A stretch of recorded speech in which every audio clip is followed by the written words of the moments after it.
بسم اللہ الرحمن الرحیم۔ کاشانہ بصیرت کے یوٹیوب چینل پر جس کتاب کے مطالعے کا سلسلہ جاری ہے اس کا نام غدیر قرآن، حدیث اور ادب میں۔ اس کتاب کے مؤلف علامہ عبدالحسین الامینی النجفی ہیں۔ جلد 5، حصہ 12، صفحہ 505۔ 45۔ ابن عباس سے بطور مرفوع: خدا نے مجھ پر وحی کی کہ اپنی بیٹی کا نکاح عثمان سے کر دوں۔ 46۔ معاذ سے بطور مرفوع: قیامت میں میرے اور ابراہیم کے لیے ممبر نصب ہوگا، ابو بکر کے لیے کرسی رکھی جائے گی جس پر وہ بیٹھیں گے، اور آواز دی جائے گی کیا کہنا صدیق کا جو خلیل و حبیب کے پہلو میں ہے۔ ذہبی اسے غلط اور باطل قرار دیتے ہیں کیونکہ اس کا راوی محمد بن احمد حلیمی ہے۔ 47۔ بطور مرفوع: اگر میں مبعوث نہ ہوتا تو عمر مبعوث ہوتے۔ سغانی کہتے ہیں کہ حدیث جعلی ہے۔ 48۔ بطور مرفوع: خدا نے جو کچھ میرے سینے میں انڈیلا اسے ابو بکر کے سینے میں بھی انڈیل دیا۔ اکثر محدثین نے اس کو بطور ارسال مسلم نقل کیا ہے۔ فیروز آبادی کہتے ہیں کہ مشہور ترین جعلی حدیث ہے، عقل سے اس کا باطل ہونا معلوم ہوتا ہے۔ اجلونی اور ملا علی قاری بھی اسے موضوعات ہی میں شمار کرتے ہیں۔ 49۔ بطور مرفوع: میں اور ابو بکر گھڑ سواری کے 2 گھوڑوں کی طرح ہیں۔ فیروز آبادی، اجلونی، ابن درویش، حوت اور ملا علی قاری نے اس حدیث کو جعلی اور باطل کہا ہے۔ 50۔ بطور مرفوع: خدا جب روحوں کو اختیار کر رہا تھا تو روح ابو بکر کو اختیار کیا۔ عقل واضح طور سے اس کے باطل ہونے کا فیصلہ کرتی ہے۔ فیروز آبادی، اجلونی اور ملا علی قاری نے اس حدیث کو باطل کہا ہے۔ 51۔ عبداللہ بن عمرو العاص سے مروی ہے، عیسیٰ علیہ السلام بن مریم آسمان سے اتریں گے، شادی کریں گے، ان کے بچے ہوں گے اور 45 سال زندہ رہیں گے، پھر انہیں موت آئے گی اور دفن کیے جائیں گے، پھر میں، ابو بکر، عمر اور وہ محشور ہوں گے۔ ذہبی نے اس کو جعلی اور بناوٹی کہا ہے۔ 52۔ ابن عباس سے بطور مرفوع: عمر مجھ سے ہے اور میں عمر سے ہوں، جہاں بھی حلول کروں، جو اس کو دوست رکھتا ہے وہ مجھے دوست رکھتا ہے، جو اسے دشمن رکھتا ہے وہ مجھے دشمن رکھتا ہے۔ ذہبی نے اس حدیث کو جھوٹ کہا ہے، ابن درویش اس کو غیر صحیح کہتے ہیں۔ 53۔ ابن عباس سے بطور مرفوع: ابو بکر کو مجھ سے وہی نسبت ہے جو ہارون کو موسیٰ سے تھی۔ یہ حدیث ابن حسن کلبی کی گڑھی ہوئی ہے، ذہبی نے اسے جھوٹ کہا ہے۔ 54۔ انس سے بطور مرفوع: جو شخص خدا کی طرف جھوٹ نسبت دے اسے توبہ کرانے کے بجائے قتل کیا جانا چاہیے، جو مجھے گالیاں دے اس سے توبہ کے بجائے قتل کیا جانا چاہیے، جو ابو بکر کو گالیاں دے یا عمر کو گالیاں دے اسے بھی توبہ کے بجائے قتل کیا جانا چاہیے، اور جو عثمان اور علی کو گالیاں دے اسے تازیانے سے سزا دینی چاہیے۔ پوچھا گیا، اے خدا کے رسول صلی اللہ علیہ وآلہ وسلم، ایسا کیوں؟ فرمایا، اس لیے کہ مجھے اور ابو بکر و عمر کو خدا نے ایک مٹی سے پیدا کیا ہے اور ایک ساتھ دفن ہوں گے۔ ذہبی کہتے ہیں یہ حدیث جعلی ہے۔ ابن عدی کہتے ہیں یہ حدیث یعقوب بن جہم حمصی کذاب نے بنائی ہے۔ 55۔ انس سے منقول ہے، جب ابو بکر کا وقت وفات آیا تو حضرت علی علیہ السلام نے فرمایا کہ تمام لوگوں میں صرف 4 افراد زیرک و مدبر ہیں، 2 عورت، 2 مرد۔ عورتوں میں صفرہ بنت شعیب اور خدیجہ بنت خویلد، اور مردوں میں عزیز مصر اور ابو بکر۔ ابو بکر صدیق نے وقت وفات مجھ سے کہا کہ میں چاہتا ہوں کہ خود ہی عمر کے حوالے سے خلافت کو کر دوں۔ میں نے ان سے کہا، اگر آپ نے ایسا نہ کیا تو میں آپ سے راضی نہ ہوں گا۔ ابو بکر نے خوش ہو کر کہا، آپ نے مجھے خوش کر دیا، کیوں نہ میں بھی آپ کو خوش کر دوں۔ میں نے رسول خدا صلی اللہ علیہ وآلہ وسلم سے سنا ہے کہ بلا شبہ پل صراط پر ایک گھاٹی ہے، اس سے وہی گزرے گا جسے علی علیہ السلام اجازت دیں گے۔ حضرت علی علیہ السلام نے کہا، میں بھی آپ کو خوش کر دوں۔ رسول خدا صلی اللہ علیہ وآلہ وسلم نے مجھ سے فرمایا کہ علی، ان لوگوں کو گزرنے کی اجازت مت دینا جو ابو بکر عمر کو گالیاں دیں، کیونکہ جنت کے بوڑھوں کے سردار ہیں انبیاء کے بعد۔ جب خلافت عمر کو مل گئی تو حضرت علی علیہ السلام نے مجھ سے فرمایا، اے انس، میں نے خدا کی طرف سے اجرائے قلم کو دیکھا تو معلوم ہوا کہ میری رائے کے خلاف علم و ارادہ خدا ہو چکا ہے۔ اگر میں اس پر راضی نہ ہوتا تو مجھ پر اعتراض ہو جاتا کہ خدا کے معاملے میں راضی بر رضا نہیں۔ رسول صلی اللہ علیہ وآلہ وسلم نے فرمایا ہے کہ میں خاتم انبیاء ہوں اور علی علیہ السلام خاتم اوصیاء۔ خطیب نے اسے نقل کر کے کہا ہے کہ عمر بن واصل کی بنائی حدیث ہے یا اسے کسی اور نے بنایا ہے۔ 56 ابن عباس سے بطور مرفوع: خدا نے مجھے 4 وزیروں سے تقویت دی۔ ہم نے پوچھا وہ 4 کون ہیں؟ فرمایا 2 آسمان والے جبرائیل و میکائیل اور 2 زمین والے عمر و ابو بکر۔ یہ محمد بن مجیب کی وضع کی ہوئی حدیث ہے جو بہت بڑا جھوٹا تھا۔ خطیب: ذہبی نے مولا سے یہ حدیث نقل کی ہے، وہ بھی بہت بڑا حدیث ساز تھا۔ 57 جابر سے مروی ہے ہم خدمت رسول صلی اللہ علیہ وآلہ وسلم میں تھے کہ آپ نے فرمایا اب یہ شخص برآمد ہوگا جو میرے بعد تمام لوگوں سے افضل و بہتر ہے، اس کی شفاعت انبیاء کی شفاعت کی طرح قبول کی جائے گی۔ تھوڑی دیر میں ابو بکر صدیق برآمد ہوئے۔ رسول صلی اللہ علیہ وآلہ وسلم نے کھڑے ہو کر ان کا ماتھا چوم کر لپٹا لیا۔ خطیب نے اسے بازاری مقرر محمد بن عباس بن حسین سے سنا۔ اس بازاری قصے کی اہمیت کیا ہو سکتی ہے؟ 58 ابن مسعود سے بطور مرفوع: ہر مولود کی ناف میں اس کی مٹی کا جز ہوتا ہے، جب وہ بوڑھا ہوتا ہے تو اسے خاک کی طرف واپس کیا جاتا ہے اور اسے دفن کیا جاتا ہے۔ میں، ابو بکر اور عمر ایک خاک سے پیدا کیے گئے ہیں اور اسی میں دفن کیے جائیں گے۔ خطیب نے موسیٰ بن سہل سے سنا جو محمل و بیہودہ باتیں نقل کرتا رہتا ہے، یہ حدیث باطل ہے۔ 59 انس سے بطور مرفوع: جب مجھے جبرائیل آسمان پر لے گئے تو وہاں میں نے زین الجام سے آراستہ گھوڑے دیکھے، ان کے سر یاقوت سرخ کے، زبرجد سبز کی اور بدن طلائے ناب کے تھے، لمبے لمبے بال تھے۔ پوچھا یہ کس کے لیے ہیں؟ جبرائیل نے کہا یہ ابو بکر اور عمر کے دوستوں کے ہیں، انہی پر سوار ہو کے قیامت میں زیارت خدا کریں گے۔ خطیب اسے نقل کر کے کہتے ہیں کہ یہ غلط ہے۔ ذہبی اور ابن حجر کہتے ہیں کہ حدیث جھوٹی ہے، محمد مرزوق نے بنائی ہے۔ 60 عطیہ اوفی: ابو سعید خدری سے روایت کرتے ہیں علیین والے زیر زمین دیکھتے ہیں جس طرح تم آسمان کے ستارے دیکھتے ہو، اور وہاں ابو بکر و عمر اور انعما ہیں۔ پوچھا انعما کیا ہے؟ کہا علیین والے انہی سے ہیں، مقدسی کے نزدیک جعلی حدیث ہے۔ خطیب نے جھوٹوں کی نشاندہی کی۔ 61 انس سے مروی ہے جب سورہ تین نازل ہوا تو رسول صلی اللہ علیہ وآلہ وسلم بہت خوش ہوئے۔ پھر ہم نے ابن عباس سے اس کی تفسیر پوچھی، کہا کہ تین سے مراد بلاد شام ہیں، زیتون سے بلاد فلسطین، طور سینین طور سینا ہے جہاں خدا نے موسیٰ علیہ السلام سے کلام کیا، وحاذا البلد الامین سے مراد مکہ ہے، لقد خلقنا الانسان سے مراد محمد صلی اللہ علیہ وآلہ وسلم، ثم رددناہ سے مراد لات و عزا کے پجاری ہیں، الا الذین آمنوا وعملوا الصالحات سے مراد ابو بکر و عمر، فلہم اجر غیر ممنون سے عثمان، فما یکذبک بعد بالدین سے مراد علی علیہ السلام، اور الیس اللہ باحکم الحاکمین سے مراد ان کو تقوی پر جمع کرنا ہے۔ اس حدیث کی سند باطل ہے، اس میں محمد بن بیان پکا جھوٹا اور حدیث ساز ہے، لفظیں بدل دیتا ہے۔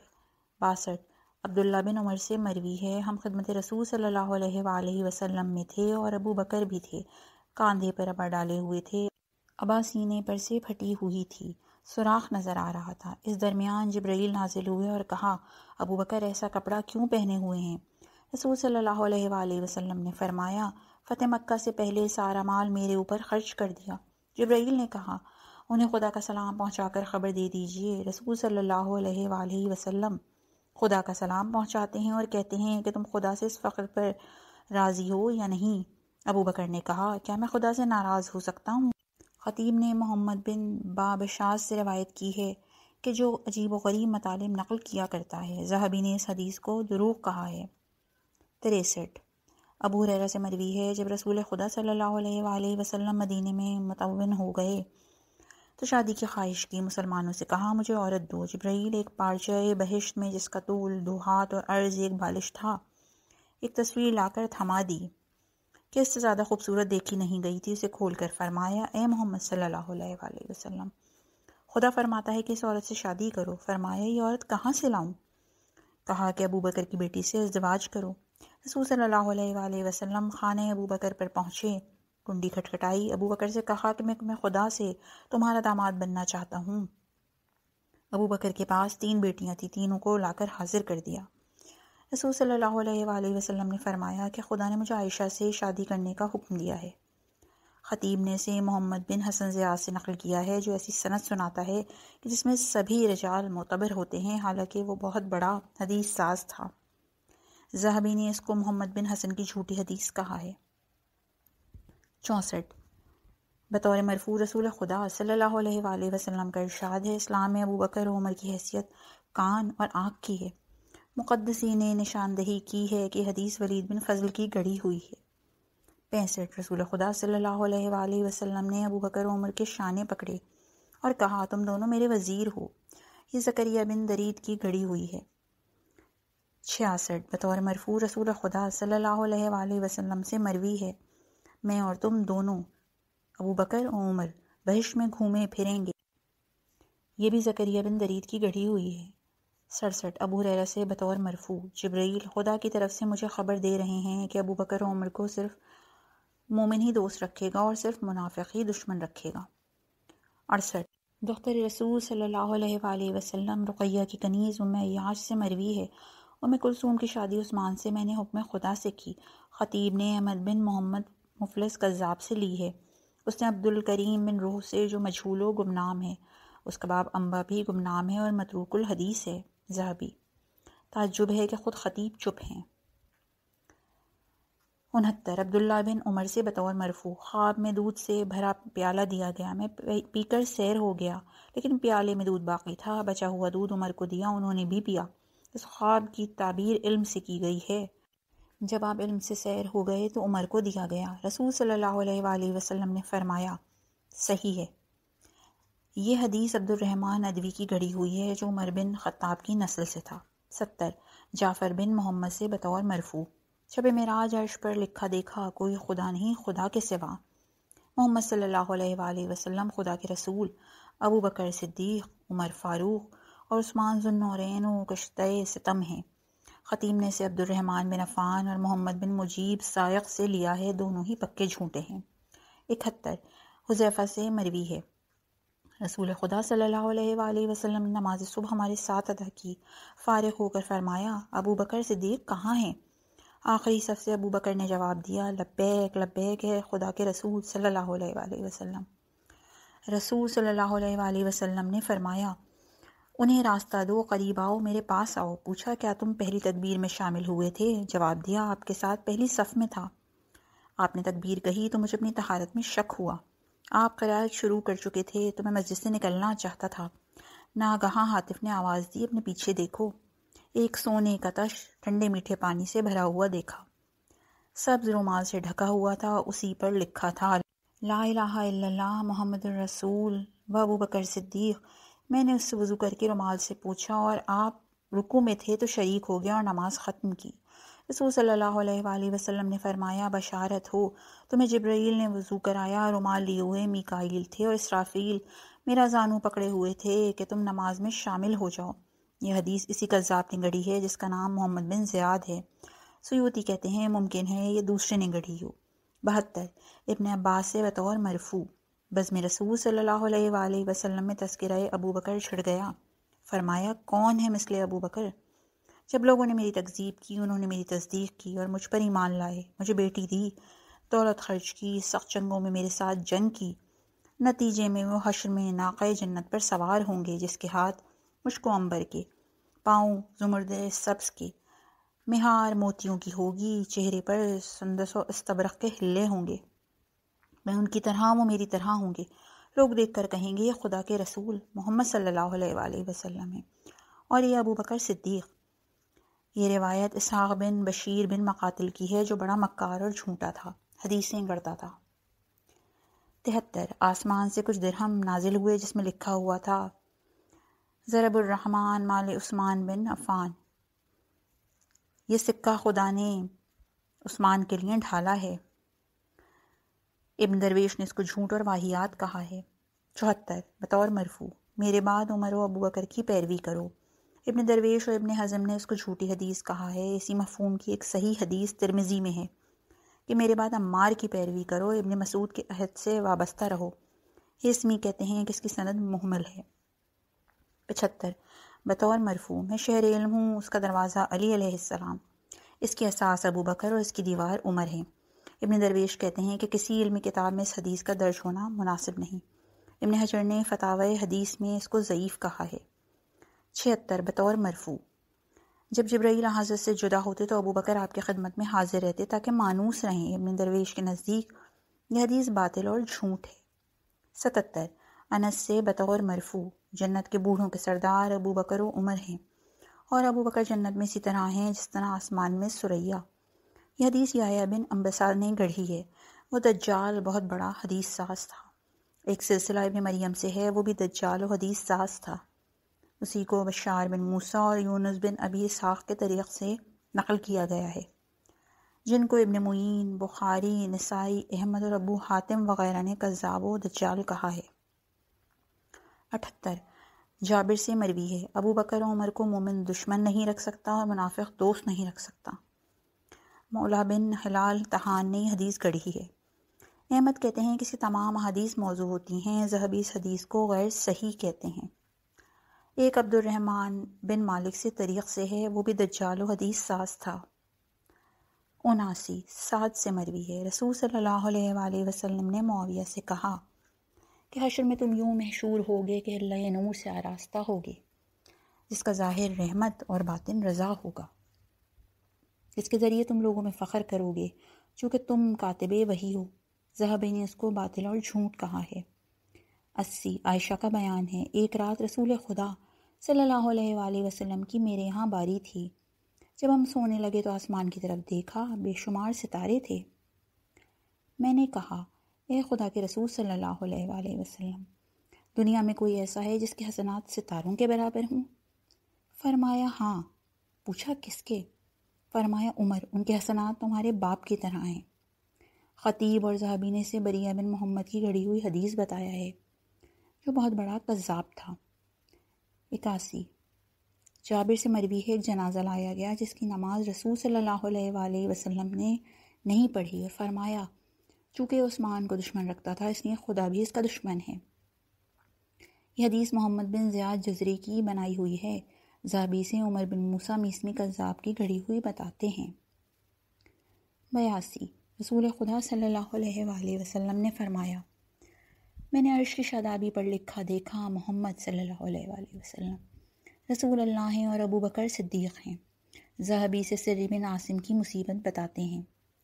83 ابی درداء سے بطور مرفوع، شب معراج میں نے عرش پر گوہر سبز پر نور سفید سے لکھا دیکھا، محمد صلی اللہ علیہ وآلہ وسلم خدا کے رسول اور ابو بکر صدیق ہیں۔ طبری نے اضافہ کیا ہے اور عمر فاروق ہیں۔ یہ حدیث عمر بن اسماعیل بن مجالد ہمدانی کی بنائی ہوئی ہے، جو کذاب و خبیث تھا۔ 84 عائشہ سے مروی ہے، جب رسول خدا صلی اللہ علیہ وآلہ وسلم نے ام کلثوم کا عقد کیا، ام ایمن سے فرمایا میری بیٹی کو تیار کرو اور عروس بنا کر باجے بجاتی ہوئی عثمان کے گھر لے جاؤ۔ میں نے بھی اطاعت کی۔ 3 دن تک بیٹی کے یہاں آمد و رفت رہی۔ پوچھا شوہر کو کیسا پایا؟ کہا اچھے آدمی ہیں۔ فرمایا کہ ہاں، وہ تمہارے دادا ابراہیم علیہ السلام اور باپ محمد صلی اللہ علیہ وآلہ وسلم سے بہت زیادہ مشابہ ہیں۔ یہ حدیث امرتکی کی بنائی ہوئی ہے، جو کذاب و حدیث ساز تھا۔ ذہبی کہتے ہیں یہ جعلی ہے۔ 85 بطور مرفوع، رسول خدا صلی اللہ علیہ وآلہ وسلم کا ارشاد ہے، ایک پلے میں تمام امت تھی اور دوسرے میں ابو بکر کو رکھا گیا تو پلہ برابر رہا، پھر عمر کو رکھا گیا وہ بھی برابر رہا، پھر عثمان کو رکھا گیا وہ پلہ بھی برابر رہا، پھر ترازو اوپر اٹھا لیا گیا۔ یہ حدیث عمر بن واقد دمشقی کی گڑھی ہوئی ہے، جو بلا شک جھوٹا تھا، اس کے علاوہ کسی نے اس کی ہدایت نہیں کی ہے۔ 86 براء بن عازب، رسول صلی اللہ علیہ وآلہ وسلم نے ہم سے ایک دن فرمایا، جانتے ہو عرش پر کیا لکھا ہے؟ لا الہ الا اللہ محمد صلی اللہ علیہ وآلہ وسلم رسول، ابو بکر صدیق، عمر فاروق، عثمان شہید اور علی علیہ السلام راضی و مرضی ہیں۔ ابن عساکر نے محمد بن عبد عامر سے حدیث روایت کی ہے، جو پکا جھوٹا تھا۔ 87 ابن عباس سے بطور مرفوع، قیامت میں ابو بکر حوض کوثر کے ایک رکن ہوں گے، دوسرے رکن عمر، تیسرے رکن عثمان اور چوتھے رکن علی علیہ السلام ہوں گے۔ جو ان سے نفرت رکھے گا اس سے کبھی سیراب نہ ہو سکے گا۔ 88 عقبہ بن عامر سے بطور مرفوع، جبرائیل نازل ہوئے اور کہا کہ خدا تمہیں حکم دیتا ہے کہ ابو بکر سے مشورہ کرو. یہ حدیث محمد بن عبد الرحمن نے گھڑی ہے جو کذاب ہے. 89 عبداللہ بن عمر سے بطور مرفوع: قیامت کے دن عمر و ابو بکر کے درمیان محشور ہوں گا اور مکہ اور مدینہ کے درمیان اتنی دیر ٹھہروں گا کہ وہاں کے باشندے میرے ساتھ ہو جائیں. 90 ابو ہریرہ سے بطور مرفوع: خدا کے آسمان پر 70,000 فرشتے ہیں جو عمر و ابو بکر پر لعنت پڑھنے والوں پر لعن پڑھتے ہیں. خطیب نے بطریق سہل بن سقین نقل کر کے کہا ہے کہ یہ حدیث ساز ہے. ذہبی دارقطنی نے بھی اسے مجہول و متروک کہا ہے. 91 ابن عباس سے مروی ہے، رسول خدا صلی اللہ علیہ وآلہ وسلم کو خواب میں دیکھا. گھوڑے پر سوار تھے، ان کے سر پر نور کا عمامہ تھا، پاؤں میں سبز نالین تھی، ہاتھ میں بہشت کا سبز تازیانہ تھا. والہانہ انداز میں پوچھا کہاں سے تشریف آ رہی ہے؟ فرمایا جنت میں عثمان کی شادی تھی، شرکت کر کے آ رہا ہوں. یہ حدیث ازدی نے ابراہیم منقوش سے لی ہے جو حدیث ساز اور جھوٹا تھا. 92 عبداللہ بن عمر سے مروی: بزم رسول صلی اللہ علیہ وآلہ وسلم میں کہا گیا کہ امت میں سب سے افضل ابو بکر، پھر عمر، پھر عثمان ہیں، اور رسول صلی اللہ علیہ وآلہ وسلم نے سن کر ان کا انکار نہیں کیا. تمام محدثین نے اس کی روایت کی ہے. ہم آخر باب میں اس پر بحث کریں گے. 93 عمر سے بطور مرفوع: عثمان مریں گے تو ان پر ملائکہ آسمان نماز پڑھیں گے. میں نے پوچھا کیا عثمان کے لیے خاص طور سے یا تمام لوگوں کے لیے خصوصیت ہے؟ فرمایا خاص عثمان کے لیے. یہ حدیث طویل کا ایک حصہ ہے. ذہبی کہتے ہیں کہ محمد بن عبداللہ خراسانی نے یہ حدیث گڑھی ہے. ابن حجر کہتے ہیں کہ اس کا جعلی ہونا ظاہر ہے. 94 ابو ہریرہ سے بطور مرفوع: خدا کا پرچم نور ہے جس پر لکھا ہوا ہے لا الہ الا اللہ محمد الرسول ابو بکر صدیق. 95 عبداللہ بن عمر سے مروی ہے: جعفر بن ابی طالب علیہ السلام نے ایک پھل رسول صلی اللہ علیہ وآلہ وسلم کو ہدیہ کیا اور معاویہ نے 3 پھل تحفے میں دیے. رسول صلی اللہ علیہ وآلہ وسلم نے فرمایا ان ہدیوں کی وجہ سے تم جنت میں جاؤ گے. یہ حدیث ابراہیم بن زکریا نے گڑھی ہے. اس کا جعلی ہونا اس سے واضح ہے کہ جعفر فتح مکہ سے پہلے شہید ہو چکے تھے اور معاویہ فتح مکہ کے بعد اسلام لایا. 96 ابو سعید خدری سے بطور مرفوع: جس نے عمر سے نفرت کی اس نے مجھ سے نفرت کی. خدا شب عرفہ میں تمام لوگوں پر مباحات کرتا ہے، عمر پر خاص طور سے.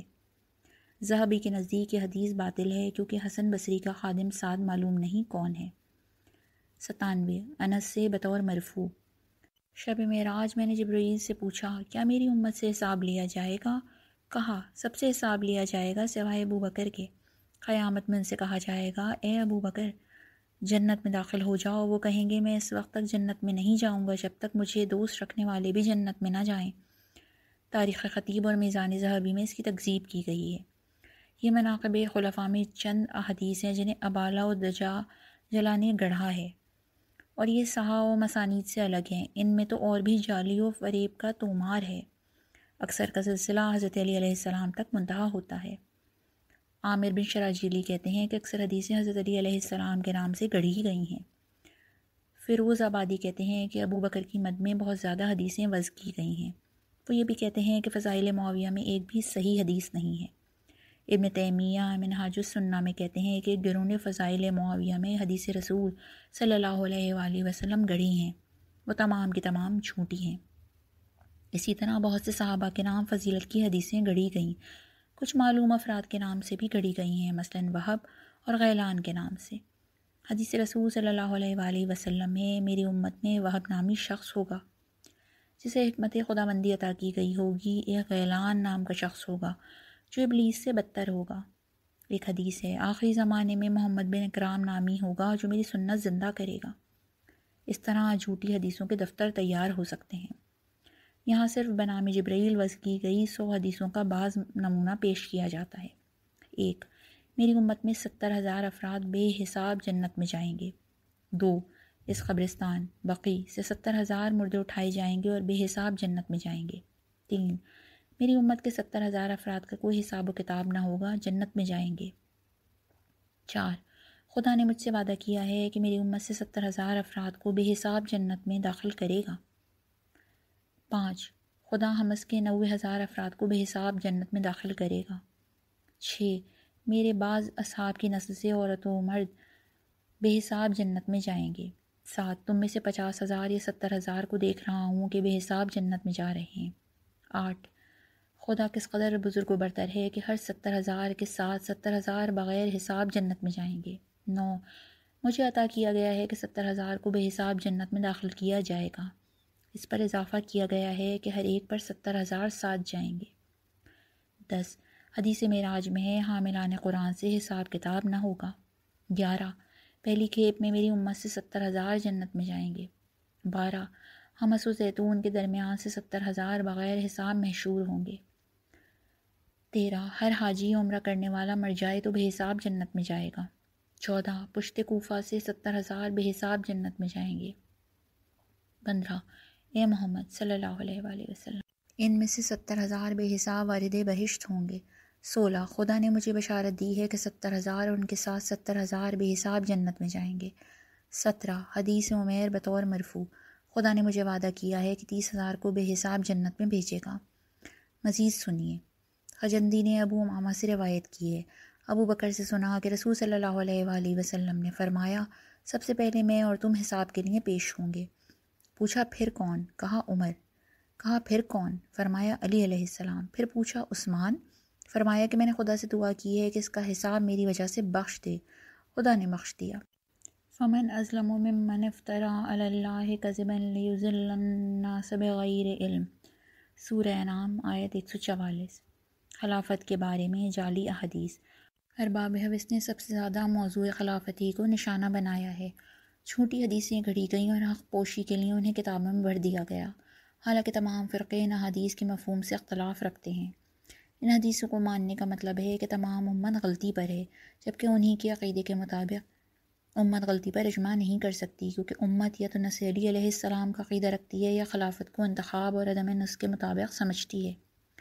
ان نصوص کو ماننے کا مطلب ہے کہ وہ غلطی پر ہیں۔ ان جھوٹی حدیثوں کا نمونہ ملاحظہ فرمائیے۔ 1 انس سے مروی ہے، رسول خدا صلی اللہ علیہ وآلہ وسلم ایک باغ میں وارد ہوئے، اتنے میں کسی نے دروازہ کھٹکھٹایا۔ رسول صلی اللہ علیہ وآلہ وسلم نے کہا، انس جاؤ، آنے والے کو جنت کی بشارت اور میرے بعد خلافت کی بشارت دے دو۔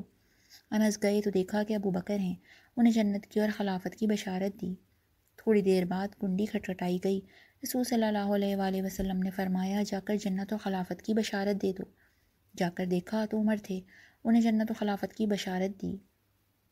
تھوڑی دیر بعد کنڈی کھٹکھٹائی گئی، فرمایا، جا کر خلافت اور کشتہ مظلوم ہونے کی بشارت دے دو۔ وہاں عثمان تھے، انہیں خلافت اور کشتہ مظلوم ہونے کی بشارت دی۔ عثمان نے رسول صلی اللہ علیہ وآلہ وسلم سے پوچھا، نہ تو میں نے کبھی آواز بلند کی، نہ کسی چیز کی آرزو کی، نہ کبھی دائیں ہاتھ سے شرمگاہ مس کی، پھر کیوں قتل کیا جاؤں گا؟ فرمایا، ایسا ہی ہوگا۔ خطیب اور ذہبی نے اس کو جعلی حدیث کہا ہے۔ ابن حجر نے کہا ہے، اگر یہ حدیث صحیح ہوتی تو عمر خلافت کو شورا پر نہ ٹالتے۔ اس روایت میں عبد الاعلیٰ کو کذاب کہا گیا ہے۔ بکر بن مختار بھی کذاب تھا۔ علامہ امینی فرماتے ہیں، پھر سقیفہ کو دینگا مشتی میں اس کو بطور ثبوت کیوں نہ پیش کیا گیا؟ تعجب ہے کہ ابو نعیم اور سیوطی نے دلائل اور قصائص میں بغیر تبصرے کے درج کر دیا ہے۔ 2 عائشہ کہتی ہیں کہ میری باری تھی، جب رسول خدا صلی اللہ علیہ وآلہ وسلم لیٹ گئے تو میں نے پوچھا، کیا میں آپ کی معزز بیوی نہیں ہوں؟ رسول صلی اللہ علیہ وآلہ وسلم نے فرمایا، کیوں نہیں؟ عائشہ نے کہا، پھر میرے والد کے لیے کوئی حدیث ارشاد فرمائیے۔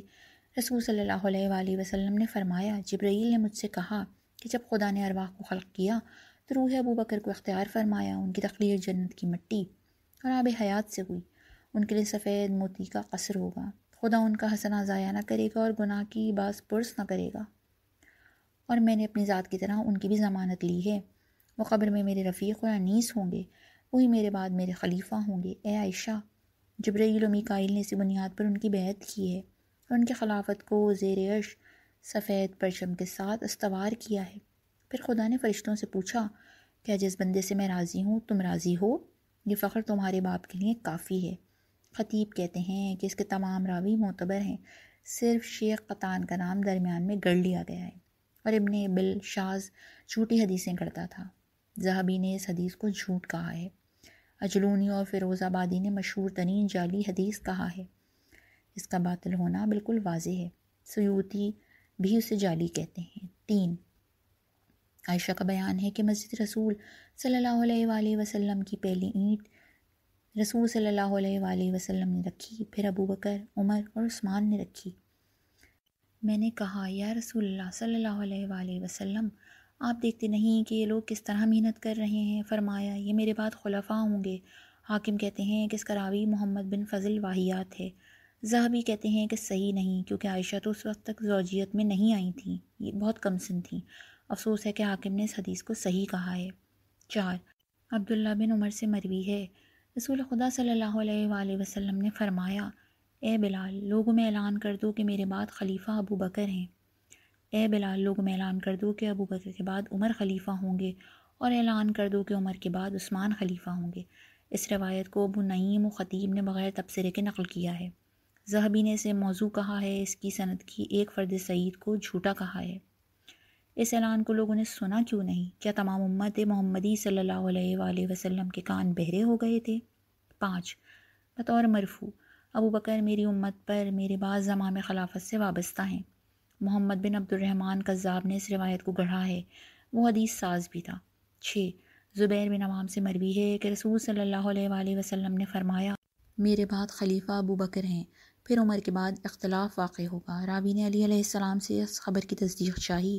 علی علیہ السلام نے فرمایا، زبیر نے سچ کہا ہے، میں نے بھی رسول صلی اللہ علیہ وآلہ وسلم سے یہ سنا ہے۔ یہ عبد الرحمن بن عمر بن جبلہ کی گھڑی ہوئی ہے۔ اگر علی علیہ السلام نے سنا تھا تو شورا میں دعوے دار خلافت کیوں ہوئے؟ پھر یہ کہ زبیر نے حکم رسول صلی اللہ علیہ وآلہ وسلم سن کر بھی ابو بکر کی مخالفت کی۔ وہ تلوار بھانج رہے تھے کہ جب تک علی علیہ السلام کی بیعت نہ ہوگی تلوار نیام میں نہ رکھوں گا۔ 7 بطور مرفوع ارشاد رسول صلی اللہ علیہ وآلہ وسلم ہے، جبرائیل نے مجھ سے کہا کہ ابو بکر زمانہ حیات میں تمہارے وزیر اور بعد وفات تمہارے خلیفہ ہیں۔ یہ حدیث ابو ہارون اسماعیل بن محمد فلسطینی کی بنائی ہوئی ہے۔ ذہبی کہتے ہیں کہ ابو ہارون کذاب ہے۔ واہ، رسول صلی اللہ علیہ وآلہ وسلم کو حکم خدا ہوا اور مکہ و مدینہ والوں کو خبر نہ ہو سکی۔ ایک فلسطین کے آدمی نے اس کی خبر نشر کی۔ 8 ابو سعید خدری سے بطور مرفوع حدیث معراج ہے، میں نے عرض کی خدایا میرے بعد علی علیہ السلام کو خلیفہ بنا دے۔ آسمان لرز رہا تھا اور فرشتے چلانے لگے، اے محمد صلی اللہ علیہ وآلہ وسلم پڑھو، وما تشاءون الا ان یشاء اللہ، خدا ابو بکر کو خلیفہ بنانا چاہتا ہے۔ یوسف بن جعفر کی گھڑی ہوئی حدیث ہے، ذہبی و جوز جانی وغیرہ نے اس حدیث کو موضوع کہا ہے۔ 9 حضرت علی علیہ السلام سے مروی ہے، اے علی علیہ السلام، میں نے 3 بار خدا سے دعا کی کہ تمہیں خلافت میں مقدم کر دے، مگر خدا نے ابو بکر ہی کو مقدم رکھا۔ بلا تبصرہ خطیب نے اس کو نقل کیا ہے۔ ذہبی نے اس کو ابو حنیفہ سے نقل کر کے کہا ہے کہ علی بن حسین کلبی کی آفت ہے جو کذاب تھا۔ اس باطل حدیث کی چتھاڑ ابن حجر نے بھی مچائی ہے۔ تبصرہ، اس حدیث ساز سے پوچھا جا سکتا ہے کہ بالفرض جب خلافت کسی شخص میں منحصر نہیں تھی تو خدا سے بلا وجہ رسول صلی اللہ علیہ وآلہ وسلم نے سوال کیوں کیا؟ رسول صلی اللہ علیہ وآلہ وسلم کو تو بجائے علی علیہ السلام کے یہ پوچھنا چاہیے تھا کہ کسے خلیفہ بنائے گا، نہ کہ رسول صلی اللہ علیہ وآلہ وسلم ایسا سوال کریں کہ آسمان کو لرزہ ہو جائے۔ کیا رسول صلی اللہ علیہ وآلہ وسلم اس قدر پست تھا کہ محمل سوالات خدا سے کرتا تھا؟ پھر یہ کہ علم رسول صلی اللہ علیہ وآلہ وسلم یہاں ملائکہ کے علم سے بھی کم ہو گیا۔ آخر رسول صلی اللہ علیہ وآلہ وسلم سے علم ملائکہ کے مقدم ہونے کی وجہ کیا ہے؟ چھوڑیے اس کو، آخر رسول صلی اللہ علیہ وآلہ وسلم علی علیہ السلام کے متعلق کیوں مصر تھے اور خدا ابو بکر کے لیے بضد کیوں تھا؟ میرا خیال ہے کہ حدیث گڑھنے والوں کے پاس قطعی جواب نہ ہوگا۔ لطف یہ کہ محدثینوں سے نقل کر کے لطیف و عالی سند سے متصف کرتے ہیں۔ 10 خطیب نے ابراہیم، ہارون مستملی، عبداللہ سے روایت کی ہے کہ رسول خدا صلی اللہ علیہ وآلہ وسلم کی خدمت میں گھوڑا لایا گیا، آپ اس پر سوار ہوئے اور فرمایا کہ اس پر اب وہ سوار ہوگا جو میرے بعد خلیفہ ہوگا۔ پھر ابو بکر صدیق اس پر سوار ہوئے۔ دیکھیے تو خطیب اس گھوڑے سے کس قدر خائف ہیں، انہیں اس سند کے عیوب سے چشم پوشی پر مزہ آ رہا ہے۔ اس میں ابراہیم مجہول و گمنام ہے۔ ہارون کی حدیث بقول ابو نعیم کوڑے خانے کے قابل ہے۔ یا علی کذاب ہے۔ عبداللہ کو ذہبی مجہول کہتے ہیں۔ ابن حجر سیوطی نے بھی اس کو موضوع اور ضعیف کہا ہے۔ 11 جابر سے بطور مرفوع رسول صلی اللہ علیہ وآلہ وسلم نے فرمایا، ابو بکر میرے بعد وزیر و خلیفہ ہیں۔ عمر میرے دوست اور عثمان مجھ سے ہے اور میں عثمان سے ہوں۔ علی علیہ السلام میرے بھائی اور صاحب لواء ہیں۔ کنز الاعمال میں ہے کہ ابو بکر میرے وزیر، عمر میرے ترجمان اور عثمان مجھ سے ہے، میں اس سے ہوں۔ یہ حدیث قادِ بن رحمہ کی گھڑی ہوئی ہے جو کذاب اور اس کی تمام احادیث محمل ہیں۔ 12 ابن عساکر عبد الرحمن بن ابی بکر سے اخراج کرتے ہیں کہ رسول اکرم صلی اللہ علیہ وآلہ وسلم نے فرمایا، مجھے قلم و دوات لا کر دوں تاکہ ایسی تحریر لکھ دوں کہ اس کے بعد کبھی گمراہ نہ ہو۔ پھر فرمایا، خدا و مومنین ابو بکر کے سوا کسی کو قبول نہ کریں گے۔ 13 عائشہ سے مروی ہے، مجھ سے رسول اکرم صلی اللہ علیہ وآلہ وسلم نے مرض الموت میں فرمایا، اپنے بھائی اور باپ کو میرے پاس بلاؤ تاکہ میں ایک تحریر لکھ دوں، کیونکہ مجھے اندیشہ ہے کہ کوئی خلافت کا طلبگار اپنا مطالبہ پیش کرتے ہوئے کہے کہ میں زیادہ حقدار ہوں اور خدا و مومنین ابو بکر کے سوا کسی کو قبول نہ کریں گے۔ مسلم، احمد اور دوسروں کے فقرے ہیں کہ مجھ سے رسول خدا صلی اللہ علیہ وآلہ وسلم نے مرض الموت میں فرمایا، اپنے باپ ابو بکر اور بھائی عبد الرحمن کو میرے پاس بلا لاؤ تاکہ ایسی تحریر لکھ دوں کہ جس کے بعد کوئی اختلاف باقی نہ رہ جائے۔ پھر فرمایا، خدا کی پناہ کہ مومنوں کے درمیان خلافت ابو بکر کے بارے میں کوئی اختلاف ہو۔ ایک روایت عبداللہ بن احمد کی ہے جس کے الفاظ ہیں، خدا اور مومنین کو خلافت ابو بکر کے بارے میں اختلاف سے انکار ہے۔ 14 عائشہ سے بطور مرفوع روایت ہے کہ رسول خدا صلی اللہ علیہ وآلہ وسلم نے فرمایا، میں نے ارادہ کر لیا تھا کہ کسی کو ابو بکر اور ان کے صاحبزادے عبد الرحمن کے پاس بھیج کر بلواؤں اور استوار عہد کروں، وصیت خلافت کروں، تاکہ خلافت کرنے والوں کا منہ بند ہو جائے کہ ان سے زیادہ حقدار موجود ہیں، یا کوئی خلافت کا متمنی خلافت کی تمنا کرے۔ پھر میں نے کہا، خدا اس سے اختلاف نہ ہونے دے گا اور مومنین دفاع کریں گے یا مومنین اس میں اختلاف نہ ہونے دیں گے اور خدا اس کا دفاع کرے گا۔ اس حدیث کو صنعانی نے مشارق الانوار میں بحوالہ بخاری نقل کیا ہے۔ پھر حاشیے میں لکھا ہے کہ میں نے اسے صحیح بخاری میں نہیں پایا، بس مراجع کیا جائے۔ پھر بین القوسین میں اس کی شرح کی گئی ہے۔ ابن حزم نے فصل میں نقل کر کے کہا ہے کہ خلافت ابو بکر کی نص صریح ہے۔ یہ حدیث قرطاس کی مسخ شدہ صورت میں پیش کی گئی ہے اور اس کا چربہ اتارا گیا ہے جسے اکثر صحیح احادیث بیان کرتی ہیں۔ مسانید میں اس کا تذکرہ ہے جس میں رسول صلی اللہ علیہ وآلہ وسلم پر ہذیان کا الزام لگایا گیا اور مرض کا بہانہ کیا گیا۔ ابن ابی الحدید بھی لکھتے ہیں کہ حدیث قرطاس کا چربہ ہے۔ علامہ امینی فرماتے ہیں، یہ رسول صلی اللہ علیہ وآلہ وسلم کا استعاذہ یا تو مومنین کے عدم اختلاف سے منع کیا گیا ہے، اگر خبر ہے تو جھوٹ ہے، کیونکہ بنی ہاشم و بنی خزرج کے اکثر افراد و دیگر صحابہ نے اختلاف کیا، بعد میں تشدد پسندی کے ڈر سے بیعت کی گئی، لیکن خزرجیوں کا کینہ باقی رہ گیا اور شیعوں کو تو قیامت تک اختلاف رہے گا، اور اکثر رسول صلی اللہ علیہ وآلہ وسلم نے منع کیا تھا، تو تمام وہ صحابہ اور مومنین فاسق ہو گئے جنہوں نے خلافت ابو بکر کی مخالفت کی۔ پھر الصحابی کلہم عدول کا نظریہ غلط ہو جائے گا۔ بہرحال یہ حدیث صحیح نہیں رہ جاتی۔ پھر یہ کہ خود عائشہ سے پوچھا جا سکتا ہے کہ انہوں نے ثقیفہ میں یہ حدیث رسول صلی اللہ علیہ وآلہ وسلم کیوں نہ پیش کی جب تمام صحابہ مخالفت کر رہے تھے؟ شاید وہ جواب دیں کہ رسول صلی اللہ علیہ وآلہ وسلم نے یہ حدیث نہیں فرمائی، بلکہ بعد کے دجالیوں نے یہ حدیث گڑھ لی ہے۔ 15 عائشہ سے مروی ہے، میرے بعد ائمہ خلافت ابو بکر اور عمر ہیں۔ ذہبی کے نزدیک یہ حدیث باطل ہے۔ علی بن صلحہ انماتی حدیث سازی میں بدنام تھا۔ تعجب ہے کہ نص صریح ثقیفہ میں عائشہ نے کیوں نہ پیش کی، شاید انہیں ڈر تھا کہ تمام صحابہ ان کی عیاری اور مکاری کا پردہ فاش کر دیں گے۔ 16 عبداللہ بن عمر سے بطور مرفوع، میرے بعد 12 خلیفہ ہوں گے، ابو بکر تھوڑے دن رہیں گے، پھر عمر عرب میں ہنگامہ اٹھا کے بہترین زندگی گزاریں گے اور شہید ہوں گے، اور عثمان، تم سے لوگ کہیں گے کہ خدا نے جو خلافت کا لباس پہنایا ہے اسے اتار دو، بخدا اگر تم نے وہ لباس اتار دیا تو تمہارا جنت میں جانا ایسے ہی ہو جائے گا جیسے اونٹ کا سوئی کے ناکے میں جانا۔ اس کا راوی عبداللہ بن صالح ہے جو کذاب تھا، اور ربی بن سیف ہے، بخاری اسے منکر سمجھتے ہیں۔ ذہبی اس کو یحییٰ بن معین سے نقل کر کے تعجب کرتے ہیں کہ ایسا مقدس آدمی ایسی جھوٹی حدیث کیسے لکھ دیتا ہے اور پھر کوئی تبصرہ بھی نہیں کرتا۔ اس میں ربیعہ راوی ہے جو محمل اور حیرت ناک روایتیں بیان کرتا تھا۔ 17 ابن عباس سے اذ اسر النبی الی بعض ازواجہ، کی تفسیر مروی ہے کہ رسول صلی اللہ علیہ وآلہ وسلم نے حفصہ سے راز کی بات کہی کہ ابو بکر میرے بعد ولی امر ہوں گے اور ان کے بعد عمر ہوں گے۔ انہوں نے عائشہ کو اس کی خبر دی۔ نزہۃ المجالس میں ہے کہ رسول صلی اللہ علیہ وآلہ وسلم نے نا بیان کرنے کی تاکید کی تھی۔ ذہبی نے عائشہ سے اس آیت کے ذیل میں روایت نقل کی ہے کہ رسول صلی اللہ علیہ وآلہ وسلم نے عائشہ سے راز کی بات کہی تھی کہ میرے بعد ابو بکر خلیفہ ہوں گے۔ پھر کہتے ہیں کہ یہ روایت خالد بن اسماعیل مخزومی کی بنائی ہوئی ہے جو کذاب تھا۔ 18 ابن عباس سے مروی ہے، جب سورہ نصر نازل ہوا تو عباس علی علیہ السلام کے پاس آئے اور کہا اٹھو چل کے رسول صلی اللہ علیہ وآلہ وسلم سے پوچھیں کہ آپ کے بعد خلیفہ کون ہے۔